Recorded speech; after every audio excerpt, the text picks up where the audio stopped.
तो आज हम न्यूटन के फर्स्ट लॉ की बात करेंगे। तो अगर आप देखो तो सदियों तक ये मोशन जो है इसने लोगों को एक्साइट किया काफ़ी।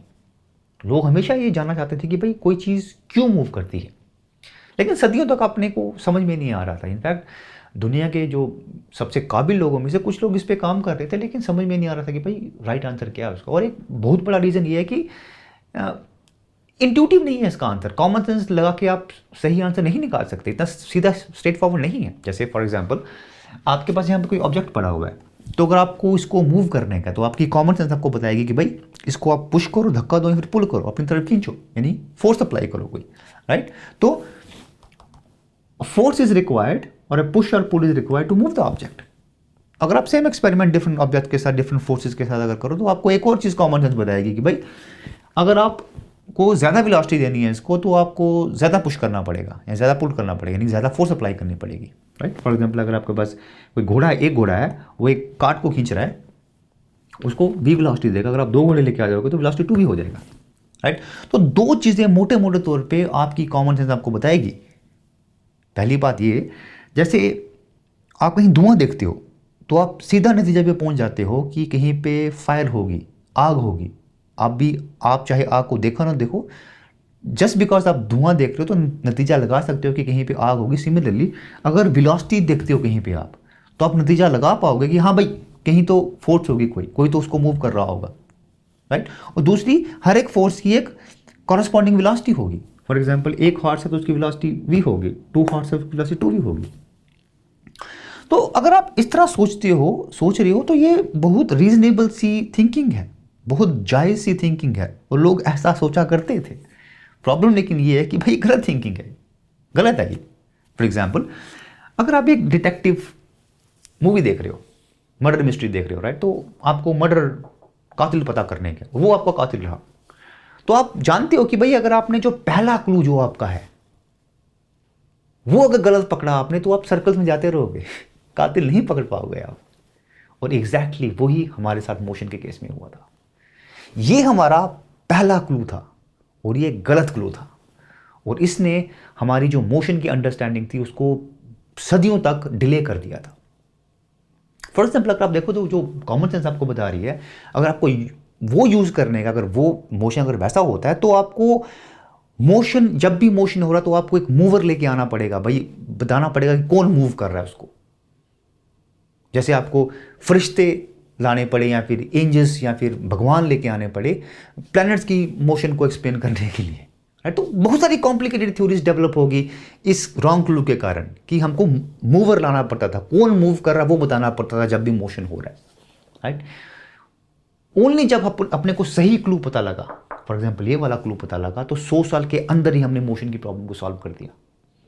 पहला जो राइट क्लू था, सही क्लू अपने को गैलीलियो ने दिया था, और न्यूटन ने इमीडिएटली उसके ऊपर बिल्ड ऑन करके जल्दी से ही पूरी की पूरी मोशन प्रॉब्लम को सॉल्व कर दिया था।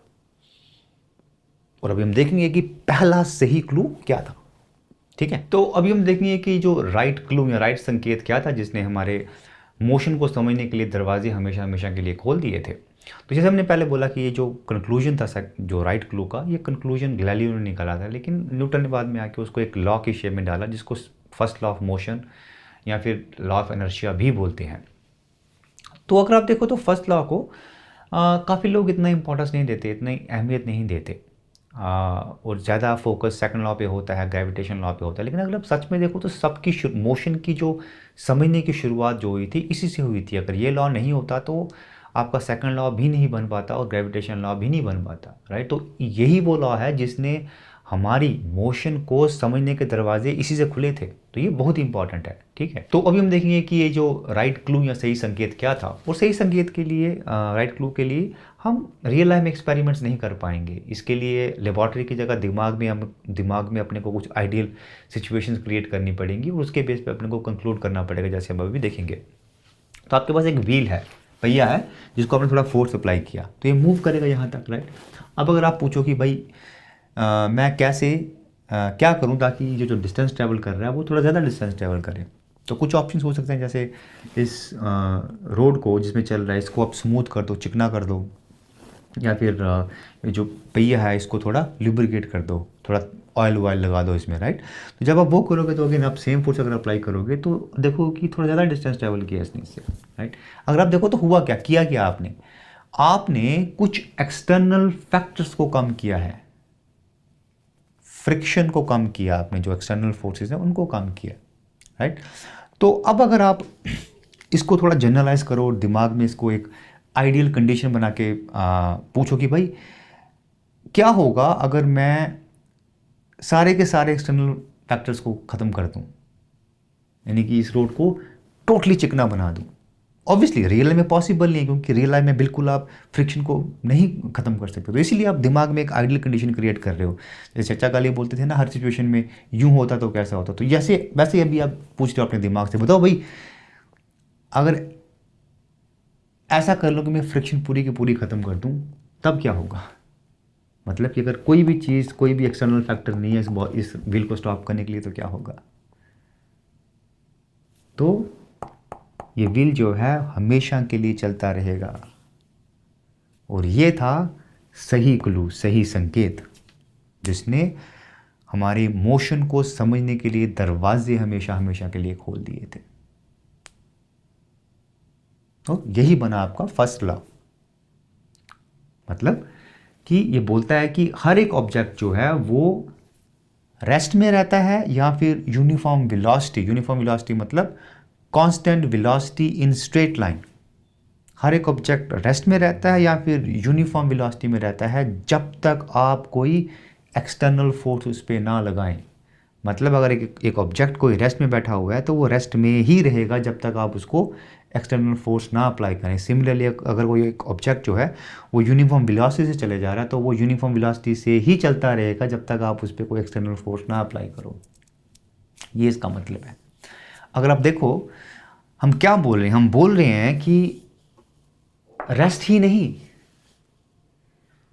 यूनिफॉर्म वेलोसिटी भी नेचुरल स्टेट है ऑब्जेक्ट का, कुदरती स्टेट है, प्राकृतिक स्टेट है किसी भी ऑब्जेक्ट का।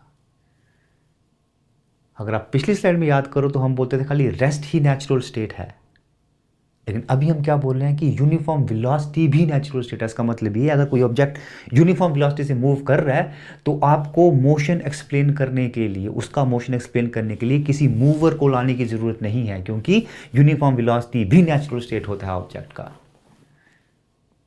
अगर आप सच में इसके बारे में सोचो तो ये चीज़ हजम करना बहुत बड़ी बात है कि कोई ऑब्जेक्ट यूनिफॉर्म वेलोसिटी से मूव किए जा रहा है और उस पर कोई फोर्स एक्ट नहीं कर रही, वो खुद ब खुद मूव किया जा रहा है, वो उसकी नेचुरल स्टेट है, ये बोलता है ये, राइट।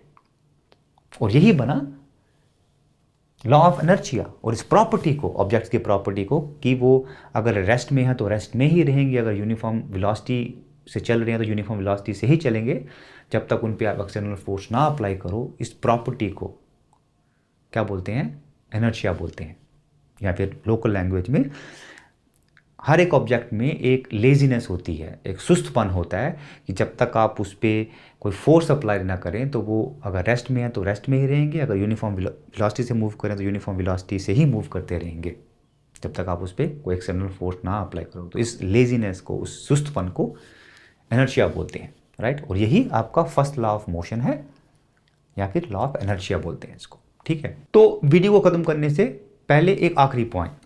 तो अब अगर आप देखो कि अगर हम बोल रहे हैं कि ये जो यूनिफॉर्म वेलोसिटी होती है ये भी ऑब्जेक्ट की नेचुरल स्टेट है, इसका मतलब क्या है। इसका मतलब ये है कि जैसे हम पहले बोल रहे थे कि धुएं का मतलब होता है कि कहीं पे आग है, वेलोसिटी का मतलब ये नहीं होगा कि कहीं पे फोर्स एक्ट कर रही है, क्योंकि आपके पास यूनिफॉर्म वेलोसिटी हो सकती है फोर्स के बिना, क्योंकि यूनिफॉर्म वेलोसिटी भी नेचुरल स्टेट है ऑब्जेक्ट का। तो सवाल ये पैदा होता है कि वो क्या चीज़ है, वो क्या निशानी है जिसका मतलब होगा कि फोर्स एक्ट कर रही है, राइट।